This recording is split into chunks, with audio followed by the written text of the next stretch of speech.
안녕하세요. 한하수 목사입니다. 한 주간 잘 지내셨는지요? 오늘은 말씀반 5주차 양육 진행되는데요. 지난주에 이어서 율법서 두 번째 시간으로 창세기 12장부터 신명기까지 흐름을 말씀드리고 율법서를 마치도록 하겠습니다. 먼저 제가 저번 주에 성경 개관을 말씀드릴 때 성경은 하나님과 인간의 이야기를 상실과 회복이라는 주제를 가지고 약속과 성취라는 전개 방식을 따라서 유대 이스라엘과 예수 그리스도라는 주요 인물을 통해서 풀어나가는 거대한 이야기라고 했습니다. 기억나시죠? 굉장히 중요한 전체 흐름이기 때문에 잘 기억해 주시길 바랍니다. 저번 주에는 이 이야기의 서막을 알리는 이 다스림과 그 상실에 따른 인류 자멸의 상태를 말씀드렸습니다. 인류는 그대로 두면 스스로 자멸하게 되는 상태이며 스스로 심판을 자초하는 상태라는 것을 성경은 일관되게 말씀하고 있습니다. 이런 인류에게 하나님이 그 손을 내미셨는데 그 손을 내미신 상대는 모든 인류가 아니라 오직 한 사람이었습니다. 바로 여기서부터 율법서의 두 번째 부분이 시작되는데요. 오늘은 이것을 크게 두 가지로 말씀드리고자 합니다. 첫 번째는 약속의 시작, 두 번째는 약속의 전개가 그것입니다. 먼저 죄송합니다. 먼저 약속의 시작을 말씀드리겠습니다. 약속의 시작. 이것은 창세기 12장부터 50장까지 전개되는데 창세기 12장부터 17장까지는 개인으로부터 시작되고 개인으로 그치질 않고 18장부터 50장까지에서는 자손들로 이어져 가면서 약속의 시작이 전개됩니다. 지금부터 이를 하나씩 좀 보도록 할게요. 먼저 창세기 12장부터 17장까지 나오는 이 개인을 보도록 하겠습니다. 하나님께서 모든 인류 중에 손을 내미신 한 사람의 이름이 창세기 11장 27절에 이렇게 나옵니다. 데라의 족보는 이러하니라. 데라는 아브람과 나홀과 하란을 낳고 하란은 롯을 낳았으며, 여기서 많은 이름들이 나오지만 성경 전체 맥락에서 가장 중요한 이름이 등장합니다. 그 이름은 바로 아브람입니다. 그런데 창세기가 아브람을 중요하게 여기게 된 이유는 아브람에게 있는 것이 아니라 아브람에게 일어난 사건에 있었습니다. 그 사건을 창세기 12장 1절은 이렇게 알려주고 있죠. 여호와께서 아브람에게 이르시되 너는 너의 고향과 친척과 아버지의 집을 떠나 내가 내게 보여줄 땅으로 가라. 하나님께서 아브라함에게 말씀하셨다. 이것이 아브라함이 중요한 이름이 된 핵심 이유죠. 이것이 구약 성경과 신약 성경에서 아브라함이라는 이름을 중요하게 여기는 핵심 이유인 거죠. 성경을 읽을 때 아브라함에게 일어난 이 사건을 한시도 잊어서는 안 됩니다. 구약 성경 어디를 읽든 신약 성경 어디를 읽든 아브라함에게 일어나는 이 사건은 글자로 보이지 않는다 하더라도 그 배후에 감춰진 상태로 흘러가고 있는 물줄기인 거죠. 하나님께서 아브라함에게 말씀하셨고 이로 인해 아브라함이라는 이름은 성경 전체에 흐르기 시작한다는 겁니다. 그렇다면 하나님이 아브라함에게 무엇이라고 말씀하셨을까? 너는 너의 고향과 친척과 아버지의 집을 떠나 내가 내게 보여줄 땅으로 가라. 왜? 12장 7절 앞부분입니다. 여호와께서 아브라함에게 나타나 이르시되 내가 이 땅을 내 자손에게 주리라 하신지라. 이것이 그 이유입니다. 가라고 한 이유, 떠나라고 한 이유입니다. 하나님이 아브라함의 자손에게 그 땅을 주실 것이기에 그 땅으로 떠나라 가라고 하십니다. 이것이 첫 번째 하나님의 말씀이었습니다. 12장 2절 내가 너로 큰 민족을 이루고 내게 복을 주어 내 이름을 창대하게 하리니 너는 복이 될지라. 여기서는 내가 너로 큰 민족을 이루게 하겠다고 하십니다. 이것이 두 번째 하나님 말씀이었습니다. 12장 3절 너를 축복하는 자에게 내가 복을 내리고 너를 저주하는 자에게는 내가 저주하리니 땅의 모든 족속이 너로 말미암아 복을 얻을 것이라 하신지라. 여기서는 땅의 모든 족속이 너로 말미암아 아브라함으로 인해 복을 얻을 것이라고 하십니다. 이게 세 번째 하나님 말씀이었습니다. 잠시 정리해 보죠. 하나님은 아브라함에게 몇 가지? 세 가지를 말씀하셨습니다. 땅, 그 다음이 민족, 큰 민족, 그 다음에 뭐예요? 복의 통로. 이렇게 세 가지입니다. 이걸 뭐라고 하죠? 약속이라고 합니다. 약속. 하나님은 아브라함에게 말씀하심으로써 약속을 하신 거죠. 너에게 땅을 줄 것이며 큰 민족을 이루게 할 것이며 모든 민족이 복을 얻는 통로가 되게 할 것이라고 약속을 하신 거죠. 그리고 이 약속을 다른 누구도 아닌 아브라함에게 하셨습니다. 그리고 이 약속을 확실히 하기 위해서 창세기 17장 5절에서는 이름을 바꾸십니다. 보시면 이제 후로는 내 이름을 아브라함이라 하지 아니하고 아브라함이라 하리니 이는 내가 너를 여러 민족의 아버지가 되게 함이니라. 이렇게 아브라함은 하나님에 의해 아브라함이라는 이름을 얻게 되고 하나님은 이 이름에 모든 민족이 복을 얻게 되도록 할 것이라는 자신의 약속을 담아냅니다. 이제 창세기 18장부터 50장까지 나오는 자손들을 보도록 하겠습니다. 이렇게 하나님이 아브라함 한 사람과 맺은 약속은 이제 어떻게 되나요?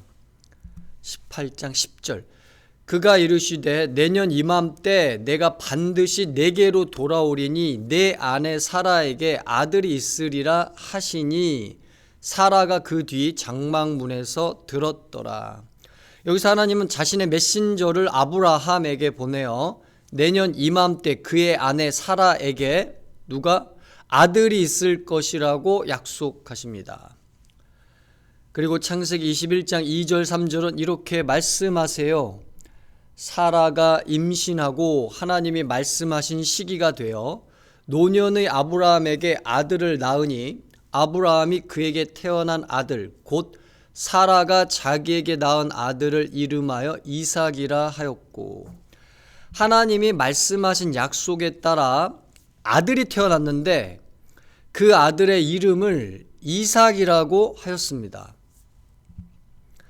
이후에 이삭 역시 자신의 아버지와 같은 처지에서 자녀를 출산하게 되는데 그 기록이 25장 21절부터 26절까지 나옵니다. 여기서 그 부분만 좀 보도록 하겠습니다. 25장 21절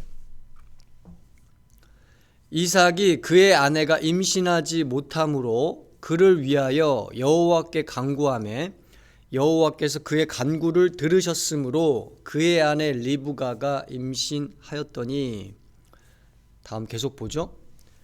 25장 24절부터 26절입니다. 그 해산 기한이 찬즉 태에 쌍둥이가 있었는데 먼저 나온 자는 붉고 전신이 털옷 같아서 이름을 에서라 하였고, 후에 나온 아우는 손으로 에서의 발꿈치를 잡았으므로 그 이름을 야곱이라 하였으며, 리브가가 그들을 낳을 때에 이삭이 60세였더라. 여기서 이삭의 자녀는 쌍둥이로 태어났는데요, 아이를 베지 못했던 리브가가 이제 아이를 베게 됐죠, 하나님의 은혜로. 그래서 아이를 낳게 됐는데 쌍둥이로 태어났어요.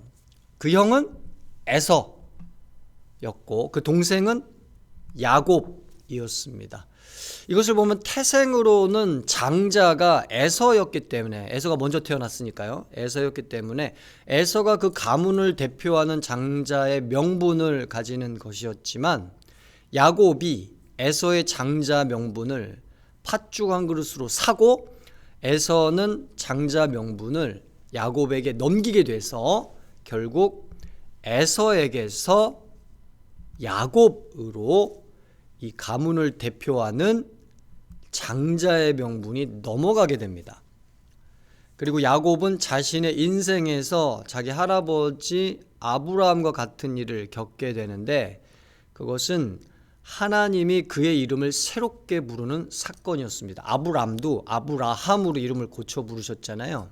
새로운 이름을 주신 거죠. 야곱도 야곱에서 새로운 이름을 하나님께서 주십니다. 32장 28절.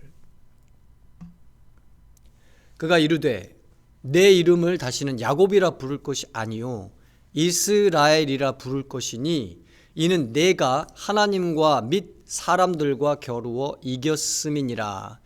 여기서 야곱은 하나님의 축복을 받기 위하여 하나님과 씨름하다가 결국 하나님이 복을 주시기까지 붙들고 놓지 않음으로써 하나님을 이기게 됩니다. 이로 인해 하나님은 야곱에게 복을 주시게 되고, 이렇게 복을 얻게 된 원인을 야곱의 이름으로 부를 것이라고 합니다. 그 이름은 하나님이 싸우신다는 뜻을 가진 이스라엘이었습니다. 이로써 창세기는 아브라함에서부터, 잘 보세요, 아브라함에서부터, 개인이죠, 한 개인, 12장부터 17장까지 나오는 아브라함에서부터 시작된 약속의 시작을 약속의 자녀로 태어난 이삭으로 이어가고, 이후에 야곱이 이스라엘로 새롭게 이름을 갖게 되면서, 그렇게 불려지면서 이스라엘의 출현을 알리고 있어요. 이 이스라엘이 성경 전체에 나오는 유대 이스라엘의 모체가 됩니다. 따라서 창세기는 하나님이 자신의 약속을 다른 어떤 대상도 아닌 오직 하나의 대상에게만 하셨음을 명확하고 분명하게 보여주는데, 그 대상이 바로 오늘날 우리가 유대인들이라고 부르는 히브리 민족 이스라엘입니다. 이스라엘. 이후 이스라엘은 창세기 37장부터 전개되는, 누가 나오죠? 37장부터 요셉, 이스라엘의 아들, 야곱이었던 이스라엘의 아들 요셉이 이집트의 총리가 되는 사건을 통해서, 여러 우여곡절을 통해서 자신이 살던 이 고향의 이 기근을 피해서 이집트의 이렇게 고센 지역으로, 이집트에 이제 고센이라는 지역이 있는데 고센 지역으로 들어가서 70명의 이 이스라엘 부족 같은 느낌이죠. 그 가족들이 정착을 하게 되고요. 창세기는 그렇게 끝나게 됩니다. 이제 약속의 시작, 지금까지 살폈는데요. 이 약속의 시작에서 약속의 전개로 넘어가 보도록 하겠습니다. 약속의 전개는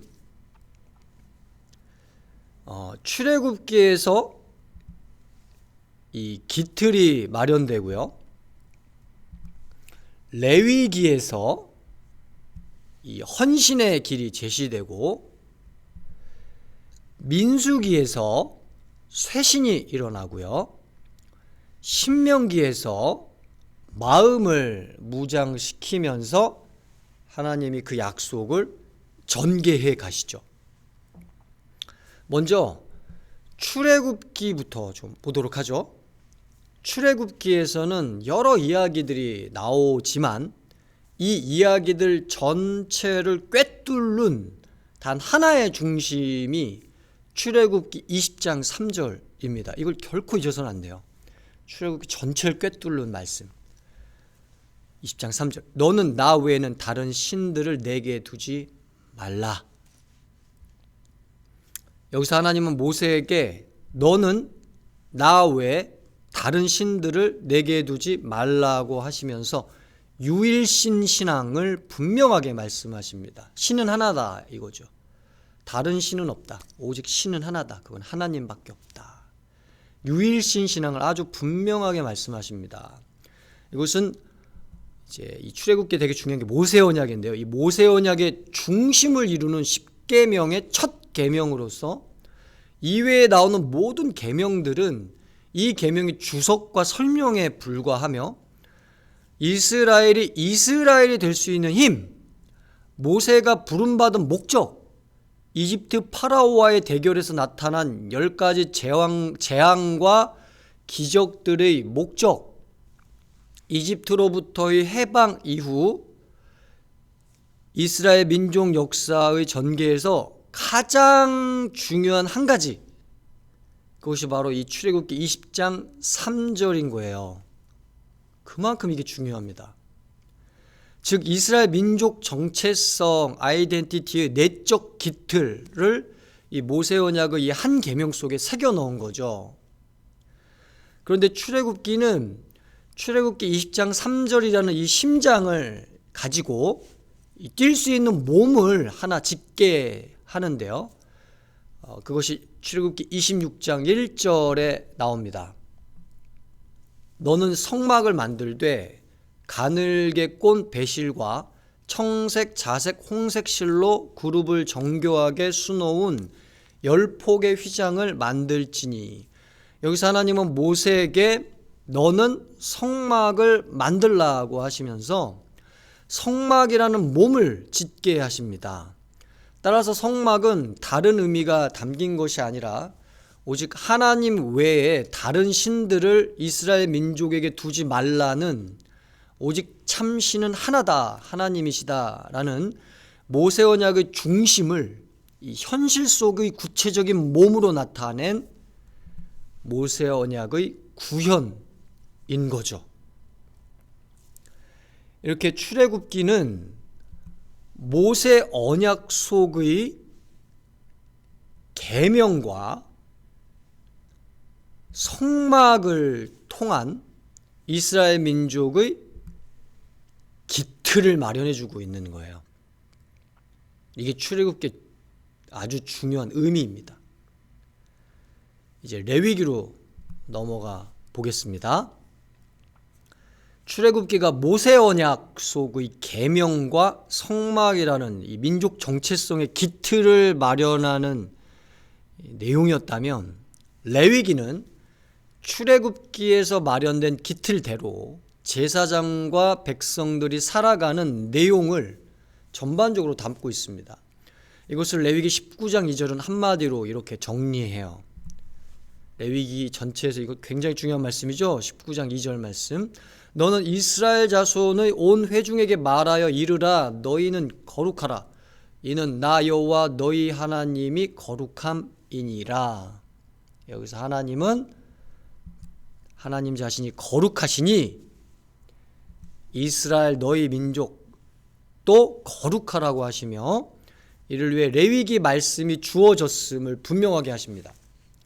따라서 레위기 전체는 이스라엘에게 거룩을 추구하라는 한 가지 방향을 제시해주고 있습니다. 그런데 여기서 거룩은 결코 계명만의 거룩이 아닙니다. 여기서 거룩은 성막 제사를 드림으로써의 거룩이고 공동체 실생활로서의 거룩이며 매우 구체적인 거룩이고 매우 현실적인 거룩이기에 이 거룩을 실제로 담아내는 말씀이 레위기에서는 다음과 같이 나와요. 1장 17절. 또 그 날개 자리에서 그 그 몸을 찢되 아주 찢지 말고 제사장이 그것을 제단 위에 불 위에 있는 나무 위에서 불살라 번제를 드릴지니 이는 화제라 여호와께 향기로운 냄새니라. 여기서 하나님은 이스라엘에게 번제를 드리라고 합니다. 레위기 2장 1절 누구든지 소재의 예물을 여호와께 드리려거든 고운 가루로 예물을 삼아 그 위에 기름을 붓고 또 그 위에 유향을 놓아. 여기서 하나님은 이스라엘에게 소제를 드리라고 합니다. 3장 1절 사람이 만일 화목제의 제물을 예물로 드리되 소로 드리려면 수컷이나 암컷이나 흠없는 것으로 여호와 앞에 드릴지니. 여기서 하나님은 이스라엘에게 화목제를 드리라고 합니다.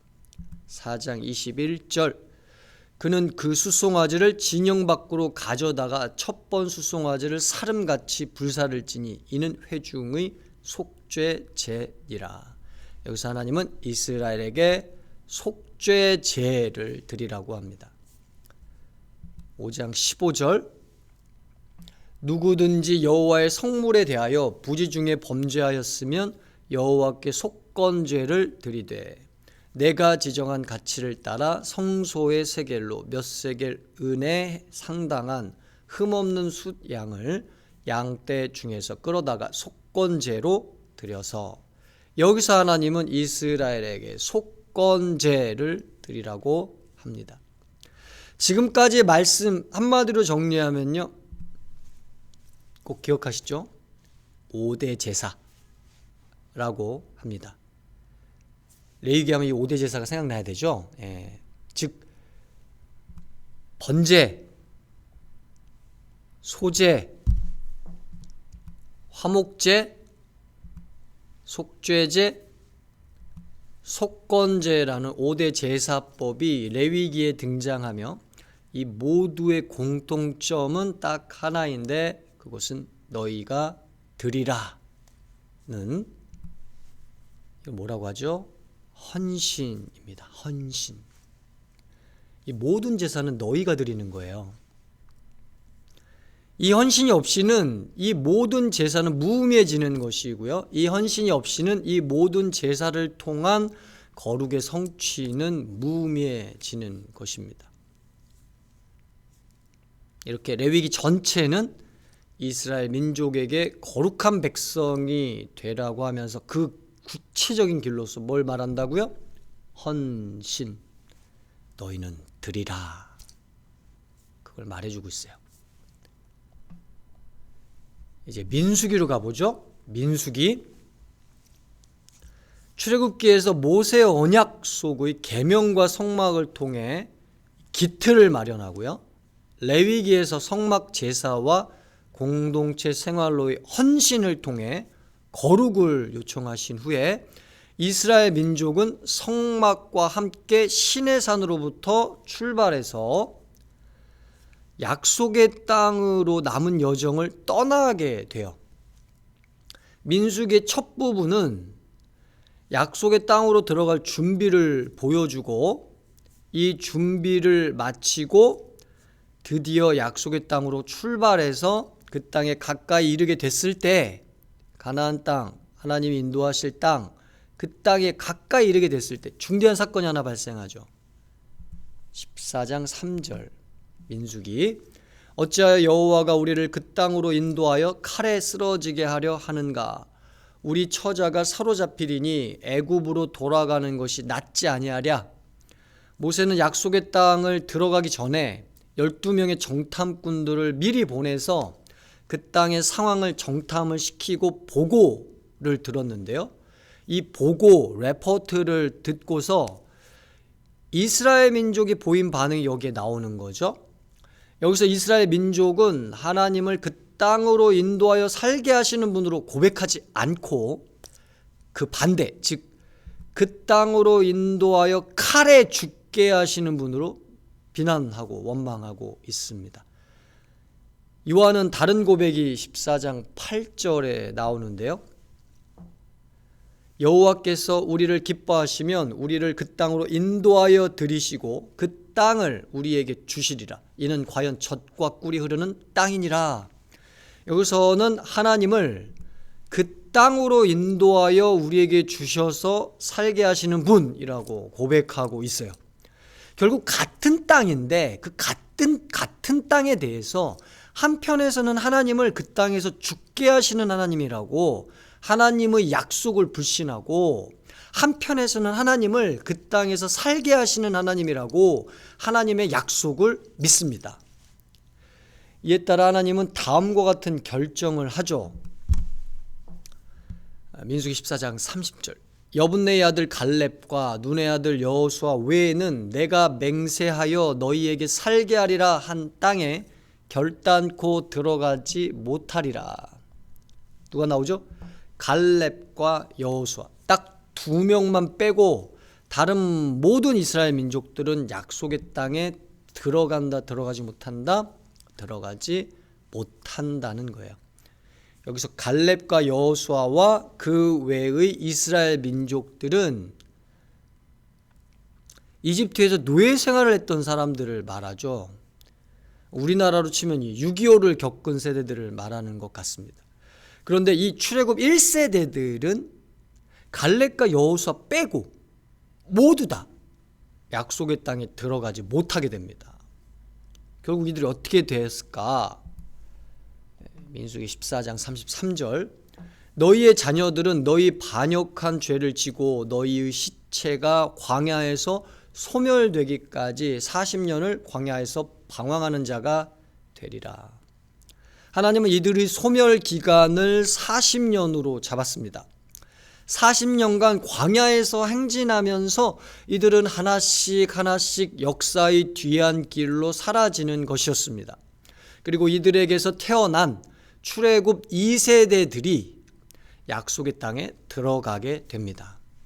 이렇게 하나님은 출애굽기에서 이스라엘의 기틀을 마련하고 레위기에서 이스라엘의 헌신을 요청하신 뒤 민수기에서는 이스라엘의 구성원을 완전히 바꾸는, 갈렙과 여호수아 외에 다른 구성원들을 완전히 바꾸는 철저한 쇄신을 통해서 마지막 신명기로 넘어가십니다. 신명기 보면요, 신명기는 출애굽기 초반에 하나님의 부르심을 받고 이스라엘 민족의 인도자로 사명을 감당해왔던 모세죠. 모세의 마지막 고별설교 3편을 그 내용으로 합니다. 신명기 뭐냐? 내용이. 그러면 모세의 고별설교 3편이다. 이렇게 정리하면 되는 거죠. 그런데 이 설교를 한 장소가 매우 중요한 분기점을 제시해주고 있습니다. 신명기 1장 5절에서는 그 장소를 이렇게 알려주고 있어요. 모세가 요단 저쪽 모압 땅에서 이 율법을 설명하기 시작하였더라. 모세가 고별 설교를 한 장소는 다름 아닌 모압 땅이었습니다. 모압 땅은 앞으로는 모세와 이스라엘 민족이 들어갈 땅을 두고 서게 된 곳이고요. 뒤로는 자신들이 이렇게 걸어온 땅을 두고 서게 된 곳이었습니다. 이게 모압 땅의 지리적인 위치예요. 앞에는 약속의 땅, 뒤에는 지금까지 걸어온 광야의 여정.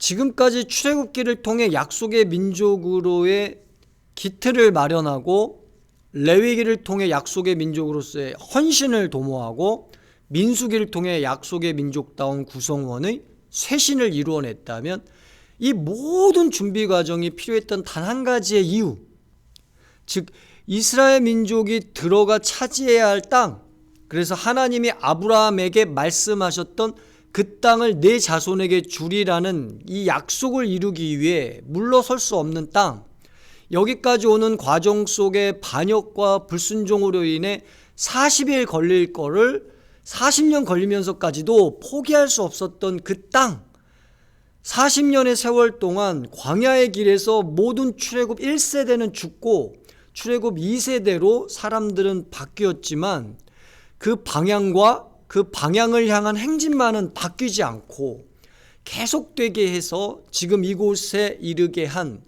그 땅, the land, 그리고 이제 그 땅에 들어가야 하는 출애굽 2세대들에게 이전과는 완전히 다른 상황과 문제들을 가져올 그 땅 앞에 이 모세와 이스라엘 민족이 서게 된 거죠. 이게 모압 땅이 담고 있는 의미예요.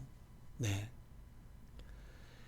이렇게 약속의 땅을 코앞에 두고 모세가 한 총 3편의 고별 설교 중에서 제일 중요한 말씀이요, 신명기 6장 4절부터 6절입니다. 4절을 먼저 볼게요. 신명기 6장 4절. 이스라엘아 들으라. 우리 하나님 여호와는 오직 유일한 여호와이시니. 모세는 이제 곧 약속의 땅으로 들어가 하나님이 아브라함에게 하신 약속을 이루어야 하는 출애굽 2세대의 이스라엘 민족에게 이스라엘아 들으라고 합니다. 그리고 우리 하나님 여호와는 오직 유일한 여호와다라고 말씀합니다. 많이 들어보셨죠? 아까 얘기 드렸잖아요. 출애굽기에서 나오는 모세 언약의 중심이죠. 즉 십계명의 제일 첫 계명을 지금의 이스라엘 민족에게 다시 전하고 있는 거예요. 출애굽 1세대들한테 했던 말, 그걸 지금 출애굽 2세대들 그 후손들한테 다시 얘기하는 겁니다.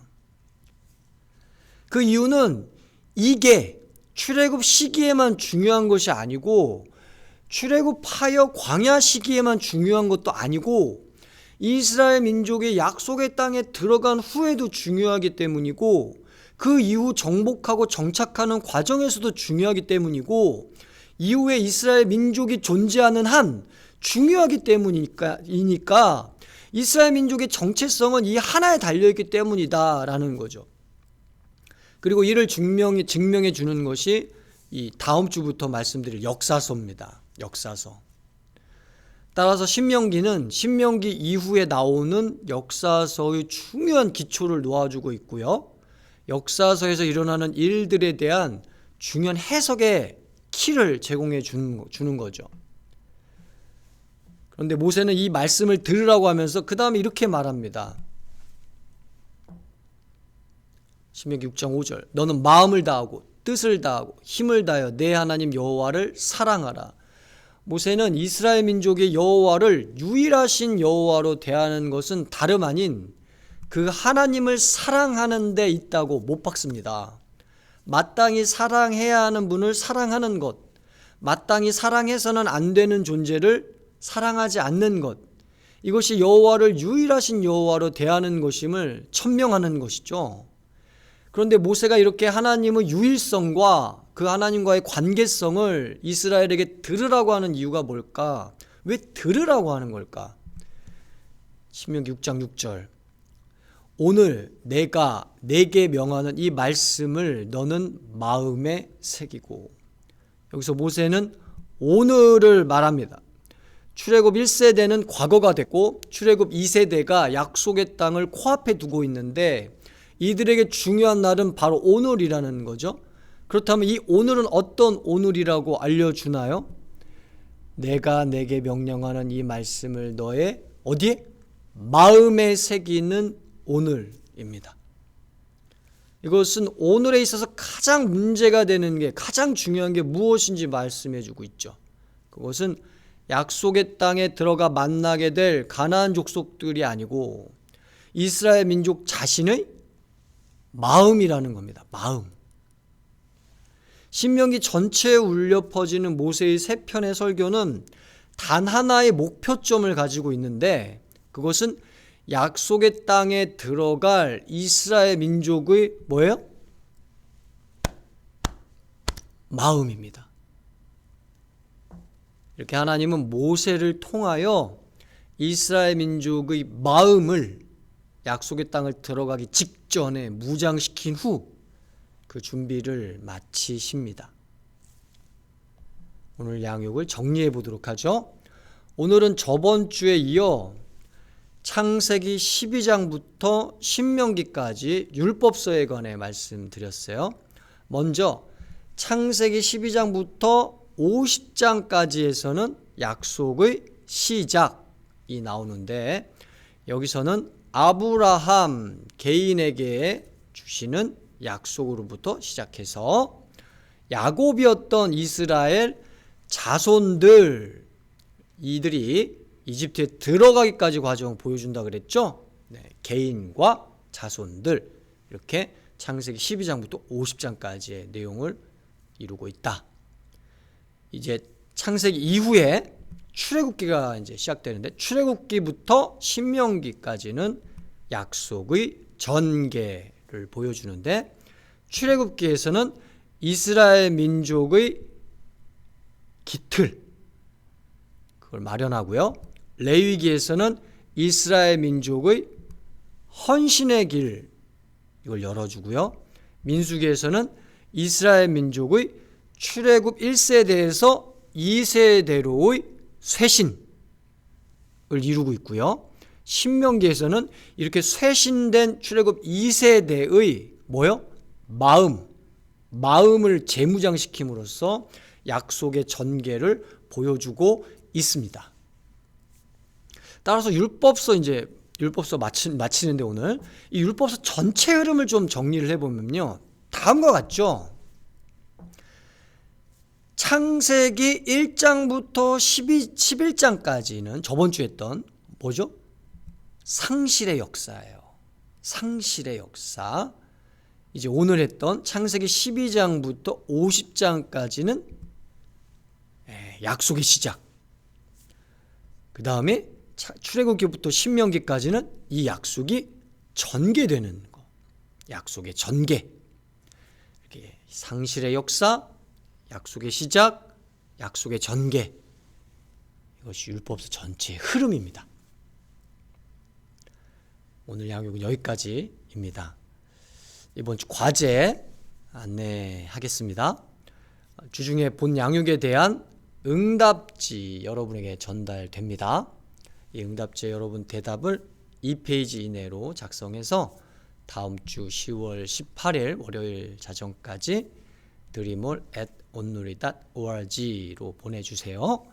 또 말씀일기 여러분 매주 3회 이상 매일 쓰면 더 좋고 매주 3회 이상 이렇게 잘 기록해서 이 말씀반 마지막 주 됐을 때 점검표에 동그라미 치근 체크한 거를 찍어서 저한테 보내주시면 됩니다. 다음 주 양육 내용 말씀반 6주차 역사서를 말씀드리도록 하겠습니다. 지금까지 들어주셔서 감사하고요. 여러분 이제 얼마 안 남았어요. 한 반 정도 왔는데 끝까지 최선을 다해서 완주할 수 있기를 기도합니다. 감사합니다.